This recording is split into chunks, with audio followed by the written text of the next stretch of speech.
Okay, well, thank you very much. And thank you, Gerard, for inviting me here. I think I need to say that this national centre is important nationally as a focus for information and exchange on this growing social problem, but it's also internationally important, and it's often overlooked. And when I look around the world and when I've got my nursing and social work students in Australia, I point them to this website here, because it really is the hub, the place where you can find out best evidence-based practice and find most of the materials that you need for education purposes from the website. So do take a look at the website.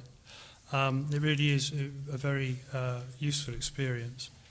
I'm going to talk to you today a bit about the relationship between these three things: elder abuse, ageism and human rights. And I got interested in this because I started noticing that they were appearing in the same sort of narrative, the same sort of sentence. So I wanted to say, well, what are the stories? What are the narratives that are driving these three perspectives on thinking about later life and elder protection?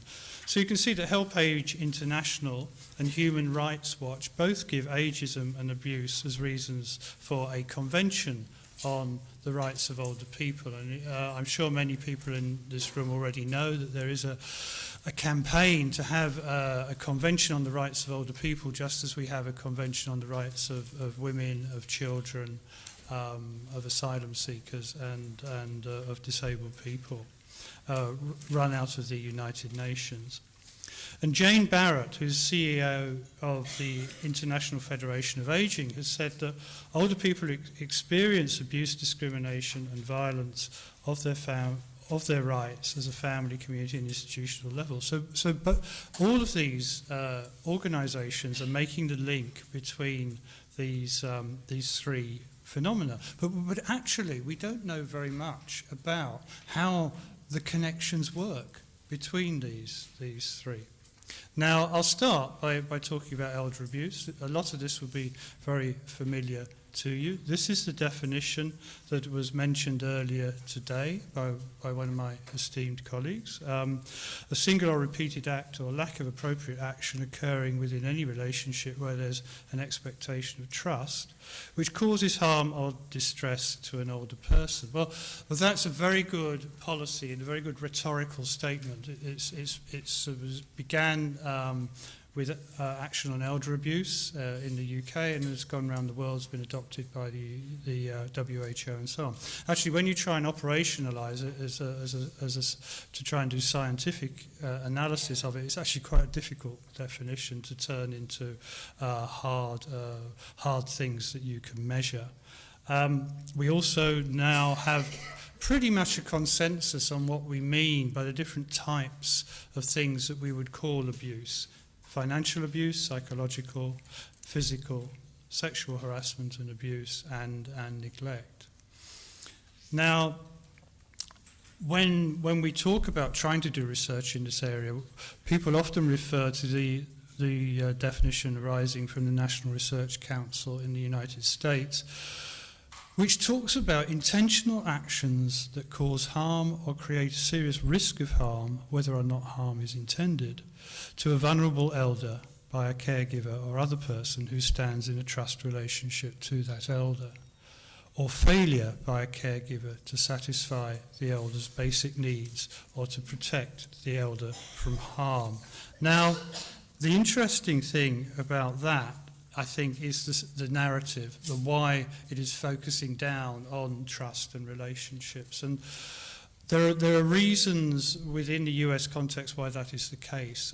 When people were trying to find a definition that they could measure, they wanted to rule out certain things. They wanted to rule out any of you who've done surveys on people's views on abuse will know that you pick up a lot of stuff like, oh yes, I think the pensions are too low, or I think services are rubbish, or whatever. And it was an attempt to screen that out, to say, well, we're not talking about socio-economic issues here, we're talking about something else. They also wanted to cut out stranger crime. So they didn't want all sorts of crime to be associated with abuse. So they came down to something which was based in caring relationships. And that has characterised the way that we have been thinking about abuse really ever since. We know now pretty much internationally, and also thanks to the work of the Centre here in Ireland, about what we're talking about in terms of the prevalence of abuse. How likely is it in any one population? So here are some of the figures from the UK, from Spain, from Ireland. New York figure is slightly higher. They use 60 plus rather than 65 plus. I'm now based on the other side of the world, and in New Zealand and in Australia. They have tended to use estimates based on these other studies. So these studies are really becoming a sort of point of reference for other studies in the world.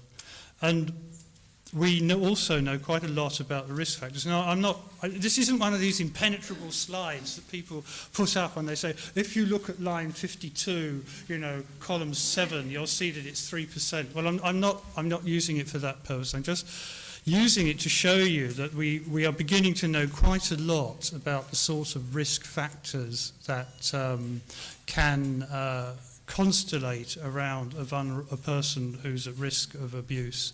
And the study that Attractor has just mentioned really adds to our knowledge in that area, because it takes it out of the characteristics of the nominated vulnerable person to look at wider characteristics. So I'll come on to that a bit later.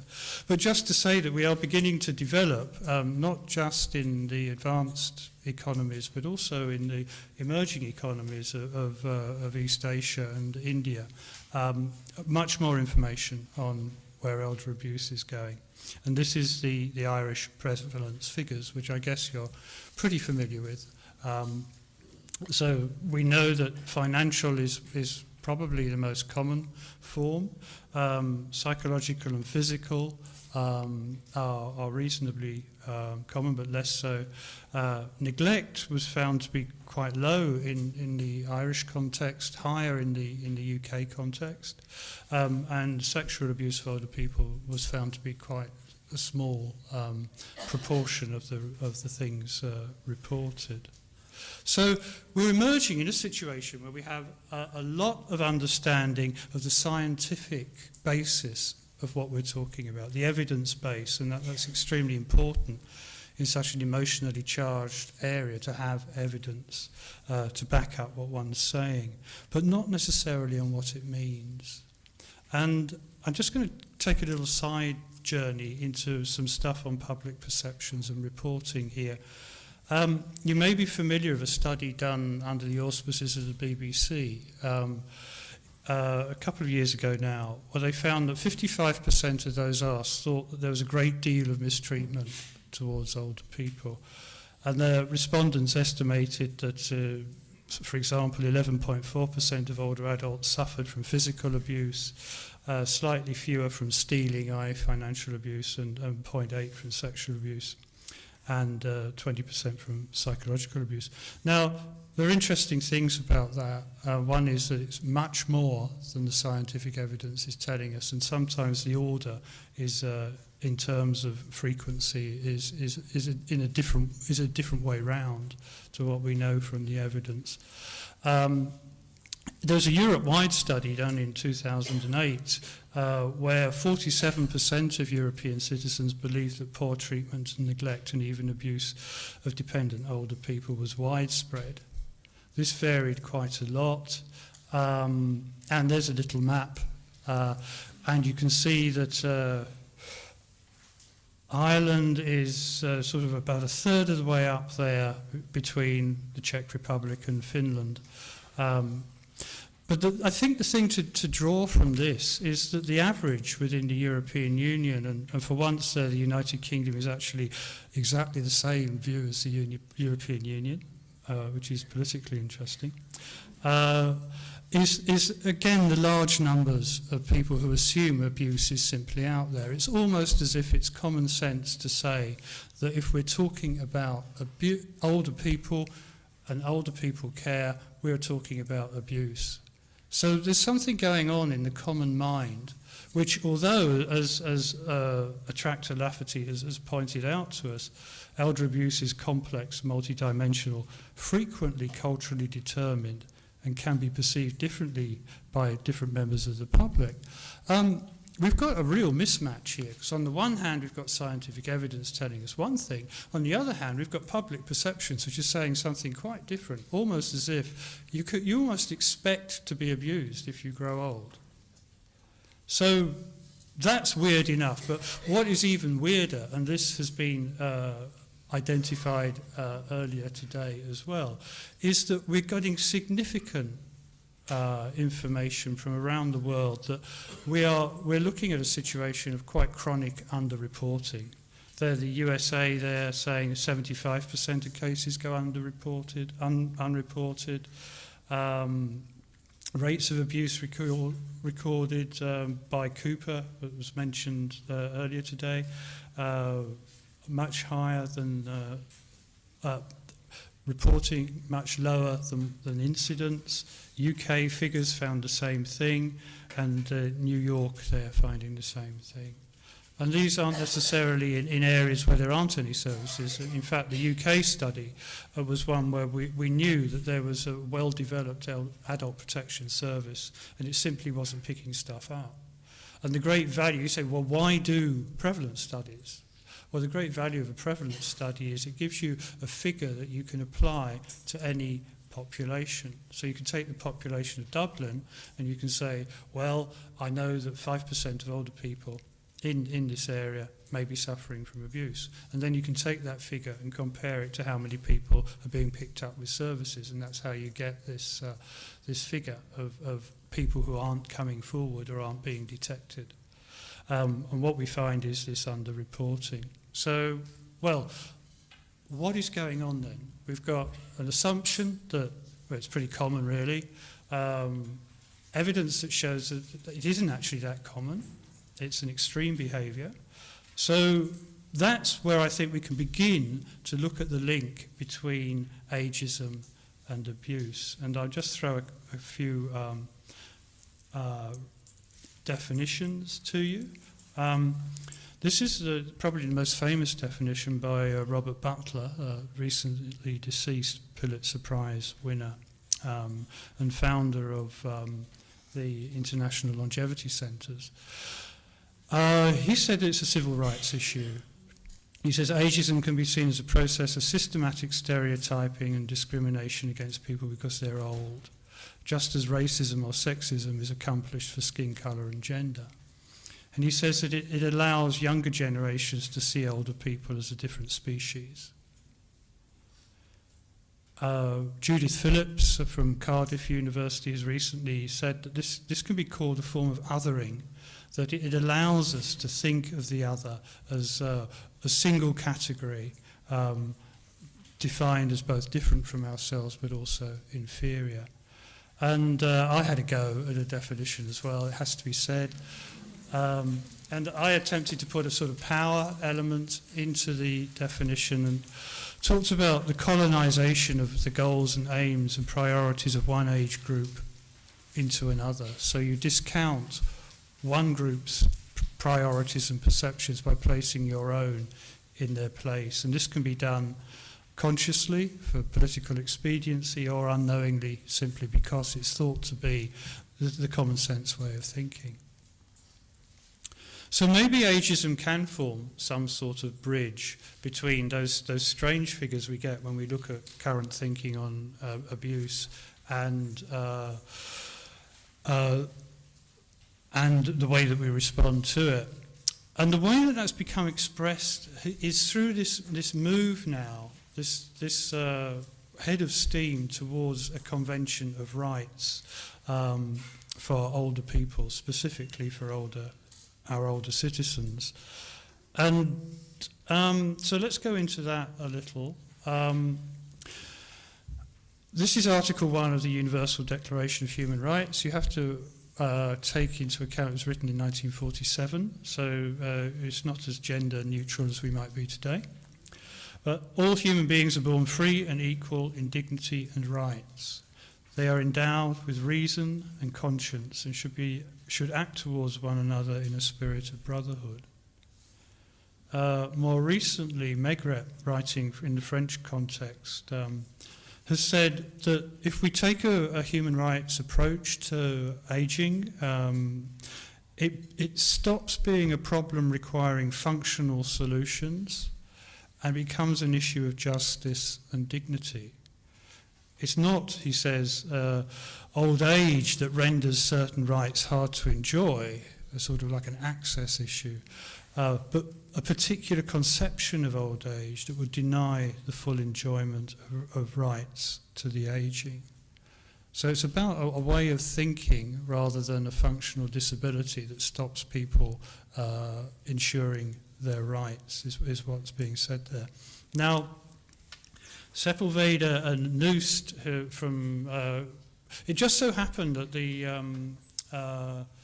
Tarja Halonen, who was president of Finland, was head of a United Nations Commission and on human rights, and she commissioned this report from the Finnish government. And it says that, well, what are the goodies? What are the follow-throughs? Why do we need a human rights approach? The first is it gives a framework for practical action. The second is that it establishes a clear legal duty upon states to ensure their enjoyment equally and without discrimination, enjoyment of those rights. Thirdly, it provides a tool to examine different levels of obligations for states. And finally, and importantly, it provides a political impetus and adds legitimacy to campaigning to address whichever problem it is. So what it gives us then is a relationship between the citizen and the state, which is then regularly monitored, and nation states have to report on how they're doing in these areas. So the human rights approach will give us significant tools linking the individual, the social, and their relationship to any one nation state. This is what the International Federation on Ageing again say in why do we need a convention for older people? It will provide a definite universal position that age discrimination and ageism are morally and legally unacceptable. It will clarify governments' rights obligations towards older people. It will create an enforceable monitoring mechanism to hold those in authority to account for their actions towards older people. And it encourages a shift in attitude from older people being considered as passive recipients to rights holders with responsibilities. So it would significantly, I think, enhance the tools available to us as advocates for older people and as older citizens if we were to adopt this. And I asked Susan Summers, who happens to be the secretary of INPEA, what she thought were the milestones in this area, because INPEA is now investing heavily in pushing this United Nations agenda. And she said, well, INPEA being inaugurated was, of course, an important milestone. Then the Day of Action, which was INPEA inspired. There's been an open-ended working group now, which is in its 5th iteration and is meeting in July of this year. We've also had the first expert group of violence against older women at the United Nations. And just a month ago, the Human Rights Council appointed Rosa Kronfeldt-Mattei from Chile as an independent international expert looking into the issues of rights, and within that, issues to do with abuse. She's looking at best practices in the implementation of existing law and gaps in implementation. So some progress being made there down the road of creating this formal link between older citizens' rights and duties of the state.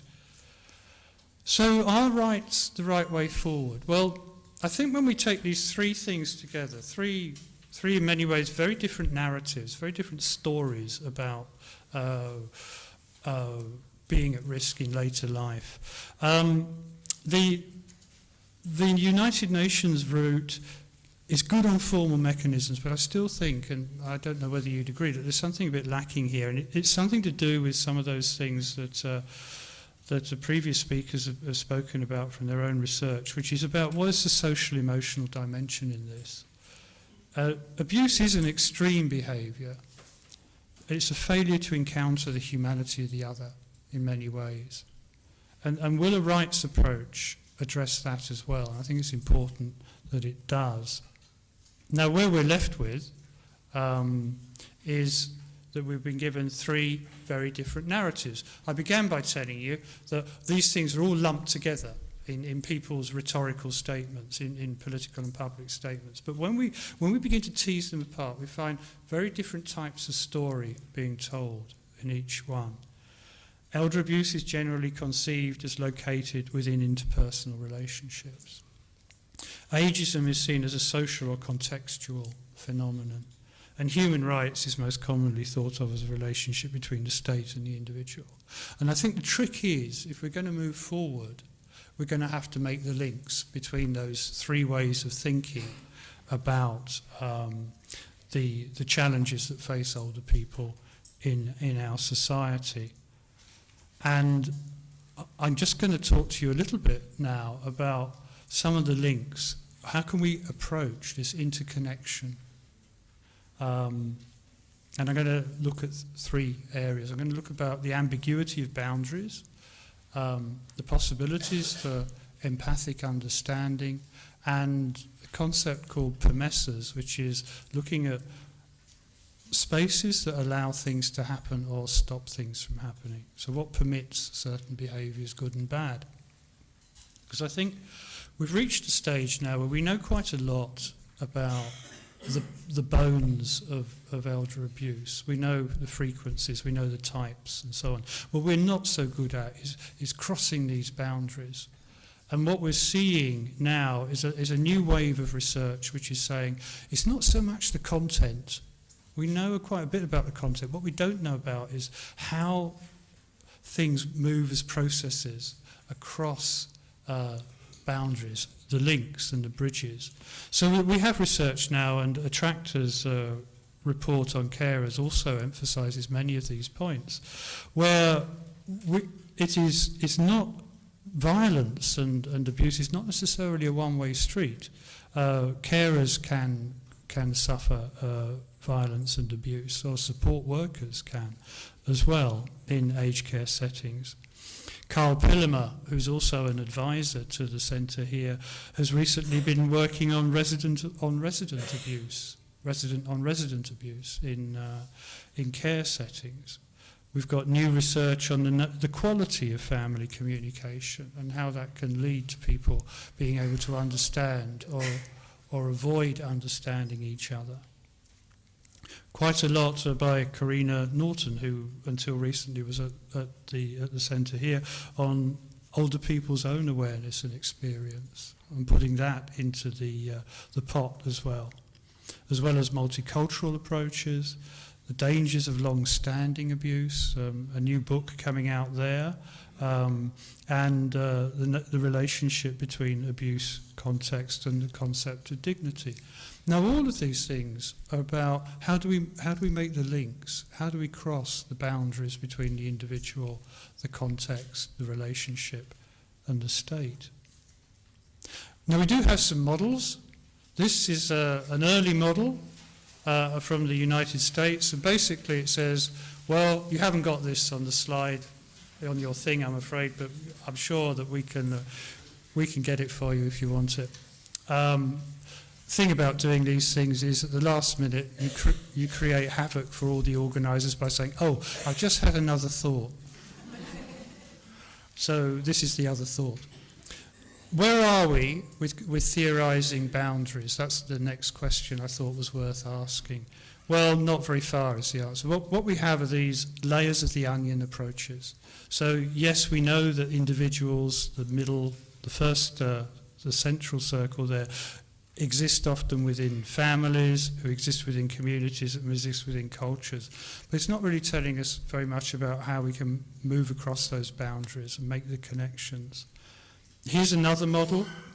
This is the Bonfenbrenner model of what was called an ecology approach. Again, it talks about, in the middle there, this model was developed to look at family interaction.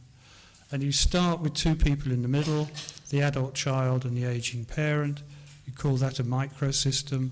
Then there's a mesosystem outside of that, things affecting their interaction, an exosystem, which is around the context, institutional and other cultural factors, and so on, and the macro system structures within society. But again, you can see within that, it's still very much a layers of the onion model. It still very much says what's inside the box, not how do we understand the things that actually communicate between boxes. And here's a third one, and this I put in, and then I realised the parallels between Attractor's model and the work that's done here. This was an approach when we were working in London to look at risk factors, all those risk factors that I showed you at the beginning, and say, well, what's the relationship between them?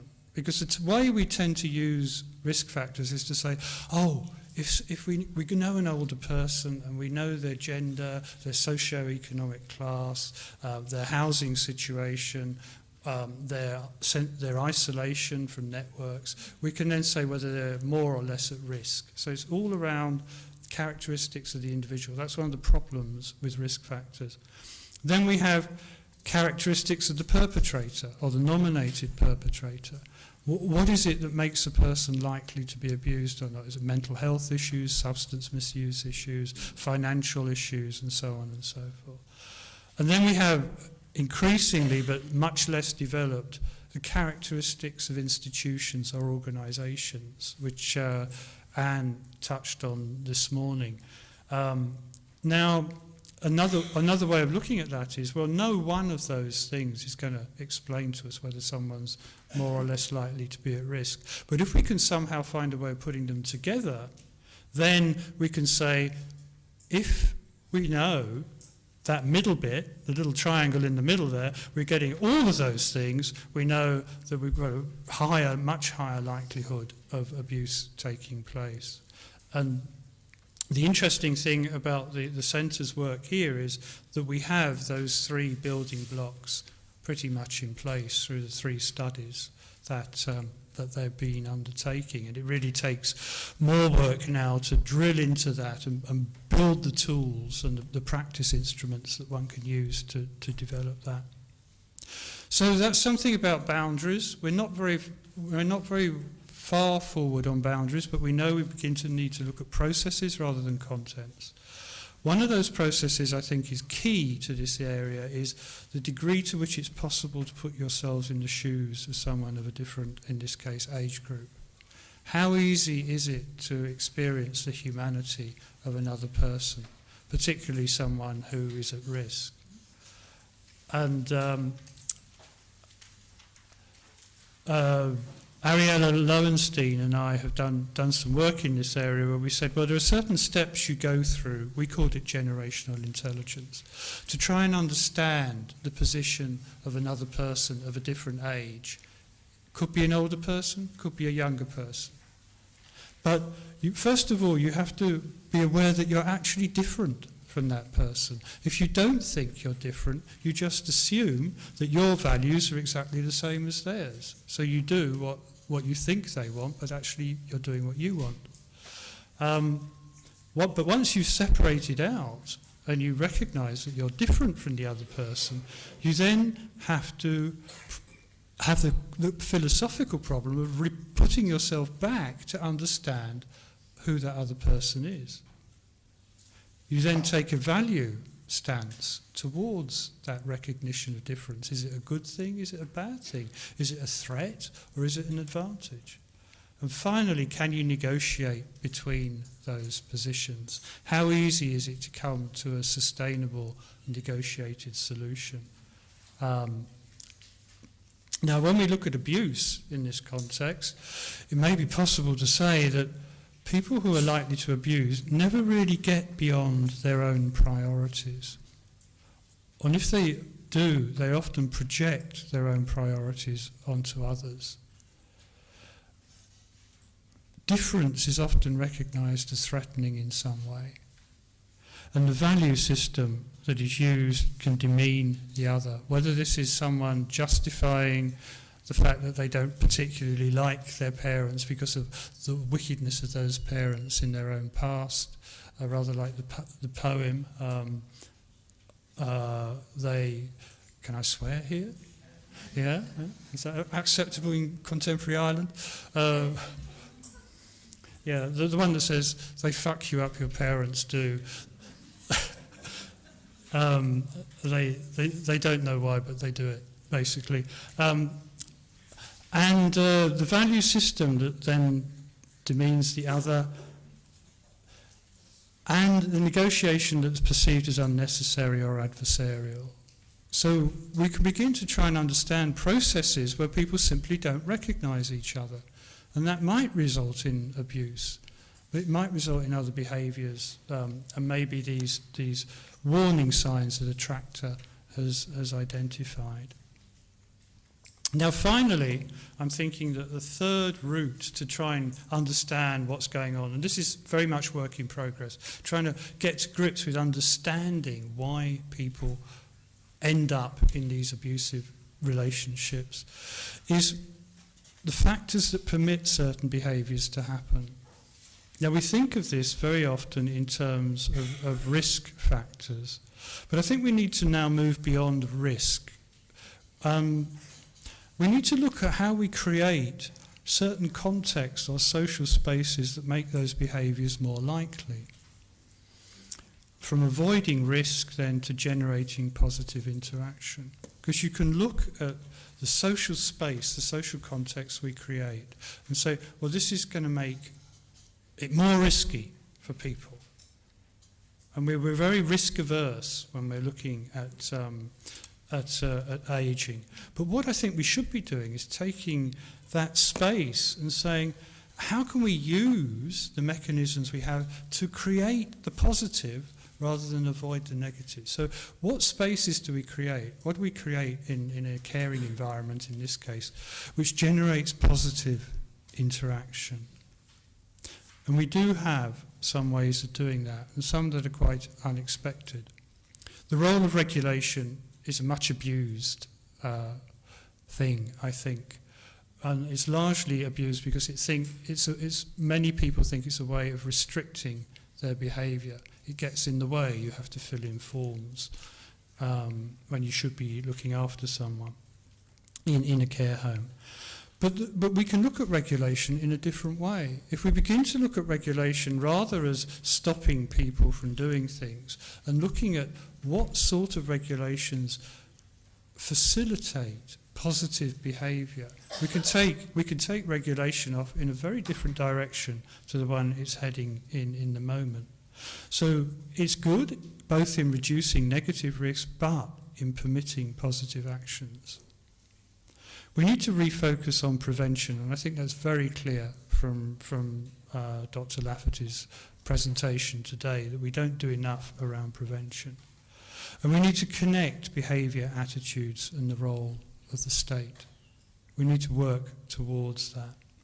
And why bother with boundaries? Why not just continue looking at individual risk factors and the contents of abusive situations? Well, if we're going to find a way out of this, we're going to have to look at why are people willing or not willing to disclose? Why have we got these things that show that many people assume something happens but nobody's talking or nobody's formally disclosing?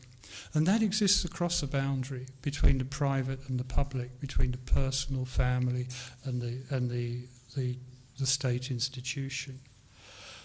The possibility of trust is extremely important. If you had money stolen from you by your son or daughter, would you go to the police? Unlikely, even if it was persistent, because probably you trust them in spite of everything more than you trust the formal services and what might happen if you engage formal services. So we have to rethink.